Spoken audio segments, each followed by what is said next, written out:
L'Épître aux Éphésiens. Comment suivre Jésus dans les moments difficiles? Une étude sous la direction de John K. McVeigh est présentée dans L'aventure dans la parole avec Henrietta, et Ronnie.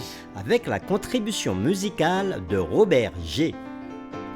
Nous prions que Jésus-Christ soit notre force, que le Saint-Esprit nous instruise dans la sagesse, alors que nous ouvrons ensemble l'Épître de Paul aux Éphésiens. Nous avons abordé le grand thème autour de l'Épître aux Éphésiens. Comment suivre Jésus dans les moments difficiles. Et nous l'avons commencé avec la série numéro 1, Paul et les Éphésiens. La série numéro 2, le grand plan divin centré sur Christ. La série numéro 3, la puissance du Christ exaltée. La série numéro 4, comment Dieu nous sauve. La série numéro 5, expiation horizontale, la croix et l'Église.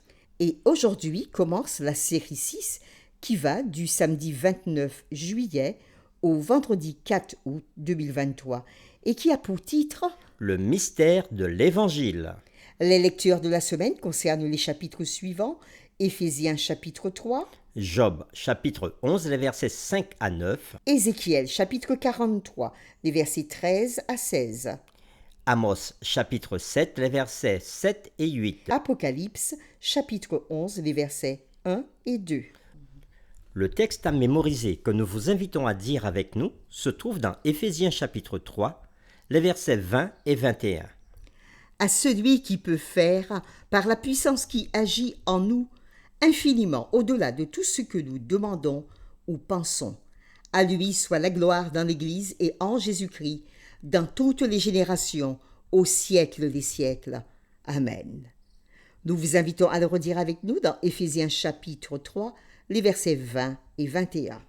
À celui qui peut faire, par la puissance qui agit en nous, infiniment au-delà de tout ce que nous demandons ou pensons, à lui soit la gloire dans l'Église et en Jésus-Christ, dans toutes les générations au siècle des siècles.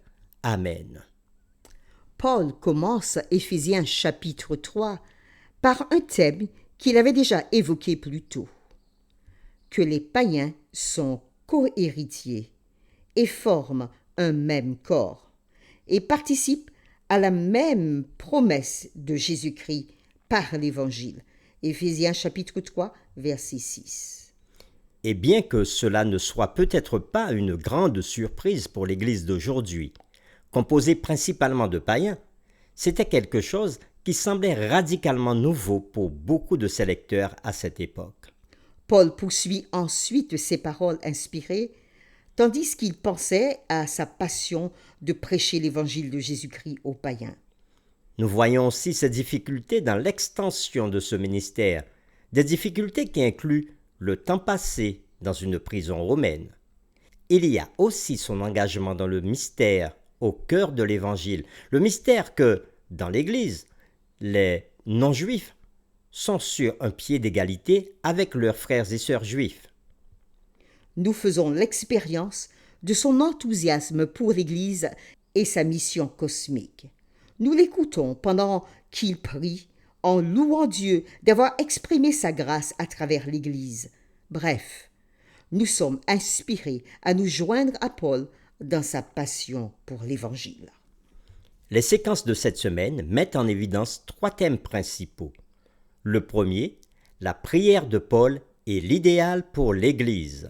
Deuxième thème, le grand mystère et la surprise de Dieu à l'humanité. Et le troisième thème, le devenir de l'Église à la fois sur la terre et dans tout l'univers. Et les questions qui seront derrière toutes ces réflexions de cette semaine sont les suivantes. Premièrement, quel était l'idéal de Paul dans sa prière pour l'Église? Deuxième question, quelle révélation de mystère Paul a-t-il reçu? Et troisièmement, que devient l'Église dans le plan du salut avec l'inclusion des non-juifs et ainsi de toute l'humanité? Et c'est avec les séquences suivantes que nous le verrons tout au long de cette semaine. Le dimanche 30 juillet, Paul, apôtre, emprisonné pour les païens. Le lundi 31 juillet, le mystère de l'Évangile longtemps caché. Le mardi 1er août, l'Église, la révélation de la sagesse de Dieu. Le mercredi 2 août, Christ demeurant dans ton cœur. Le jeudi 3 août, la gloire dans l'Église et en Jésus-Christ. Et le vendredi 4 août, nous ferons aussi des résumés et des réflexions avancées. Cette semaine, nous approfondirons ces séquences. Que Dieu nous éclaire alors que nous partagerons sa parole dans Éphésiens chapitre 3. Nous vous invitons à prier ensemble. Notre Père qui es aux cieux, que ton nom soit sanctifié et élevé. Car ta sagesse et ta grâce sont infinies et d'une grande richesse. Cette semaine encore, nous nous retrouverons autour de ta parole avec ton serviteur Paul. Nous l'écouterons parler et nous méditerons sur son ministère auprès des païens, sur son ministère étant emprisonné, et nous entendrons ses prières de louange envers toi pour avoir exprimé ta grâce à travers l'Église.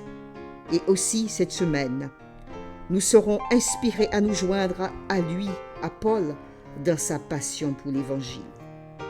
Donne-nous d'être à l'écoute de tes messages pour nous, pour tous ceux que tu touches, en aussi grand nombre que tu les appelleras, de toute tribu, de tout peuple et de toute langue.